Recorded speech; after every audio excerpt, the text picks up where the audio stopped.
Zee 24 तास एक पाऊल पुढे।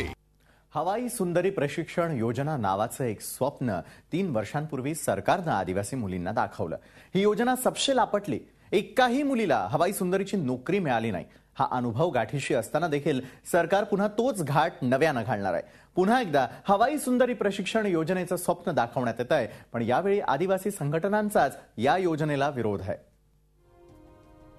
मोठा गाजावाजा करत आदिवासी मुलींसाठी सुरू झालेली हवाई सुंदरी प्रशिक्षण योजना अक्षरशः स्वप्नभंग ठरली आहे। 2008-2009 या वर्षात राज्यातल्या 97 आदिवासी मुलींना हवाई सुंदरी संबंधी प्रशिक्षण देण्यात आलं होतं। त्यासाठी 1 कोटीही खर्च केले, पण एकाही मुलीला हवाई सुंदरीची नोकरी मिळालेली नाही। असं असताना हीच योजना नव्यानं राबवण्याचा निर्णय राज्य सरकारने घेतलाय। 500 आदिवासी मुलींना हवाई सुंदरीचं प्रशिक्षण देण्याच्या प्रस्तावाला मंत्रिमंडळाच्या बैठकीत मान्यता देण्यात आली आहे। 5 कोटी रुपये खर्च करून पुणे, नाशिक, ठाणे आणि औरंगाबाद या 4 केंद्रांवर ही योजना राबवण्यात येणार आहे। आदिवासी संघटनांनी मात्र या निर्णयाला विरोध दर्शवलाय।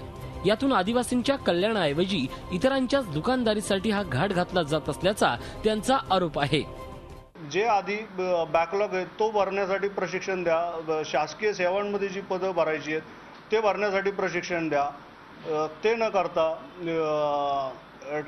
आदिवासी विकास विभागाचे अधिकारी, ठेकेदार आणि या ज्या क्वालिटी एज्युकेशन नसलेल्या संस्थांना ते दुकानं चालवायला द्यायची, म्हणून आमचा या आदिवासी हवाई सुंदरी या योजनेला विरोध आहे। आदिवासी विद्यार्थ्यांना ज्या संस्थेनं प्रशिक्षण दिलं होतं त्या संस्थेनंही हात झटकलेत। पुढे ती संस्थाही बंद पडली। अशा संस्थांच्या पुनर्जीवनासाठी आणि स्वतःच्या लाभासाठी तर या योजना राबवल्या तर जात नाहीयेत ना, असा प्रश्नही उपस्थित केला जातोय। पुण्यातल्या या इमारतीमध्ये आहा म्हणजेच एअर होस्टेस अकॅडमीचं ऑफिस होतं। त्याच ठिकाणी आदिवासी विद्यार्थ्यांना प्रशिक्षण देण्यात आलं। त्यांचं काय झालं हे आपल्याला माहितच आहे। मात्र संस्थेतल्या इतर विद्यार्थ्यांनी देखील त्यांची फसवणूक झाल्याचा आरोप केला होता आणि तेव्हापासूनच आहा म्हणजे एअर होस्टेस अकॅडमी वादाच्या भोवऱ्यात सापडली होती। आज या संस्थेला टाळ लागलेला आहे।